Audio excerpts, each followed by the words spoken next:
इथे बघा वाजले होते संध्याकाळचे 6 आणि अंशनी स्कूलमधनं आल्यानंतरचा हा त्याचा रोजचा पसारा असतो. त्यानंतर बघा म्हटलं आवरून घ्यावं. संध्याकाळचे 6 वाजले होते तर झाडलोट वगैरे करून घेतले आणि ह्याच्या शेंगा आणल्या होत्या मार्केटमधनं. शेंगा कमी मातीत जास्त झाली होती. त्यानंतर देवाचा दिवा छान असा लावून घेतला. त्यानंतर स्वयंपाकाला सुरुवात केली. बटाटा तर शिजायला ठेवलाच होता.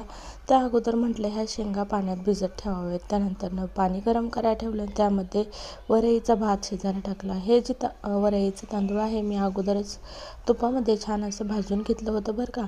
त्यानंतर बघा जे वाटण मी आत्ता भाजीचं करणार होते त्याच्यासाठी घेतलं होतं शेंगदाणे, खोबरं आणि आलं. थोडंसं तिखट टाकायचं, म्हणजे थोडंसं तेल टाकलं. त्यानंतर तिखट टाकायचं, जे तिखट म्हणजे लाल मसाला बरं का, कारण उपवासाला दुसरे मसाले चालत नाहीत. मग लाल तिखट मसाला टाकला. त्यानंतर उकडलेले जे बटाटे होते ते ह्यामध्ये परतून घेतले आणि छान असं जे आत्ता आपण वाटून घेतलं होतं ते ह्यामध्ये परतून घेतलं.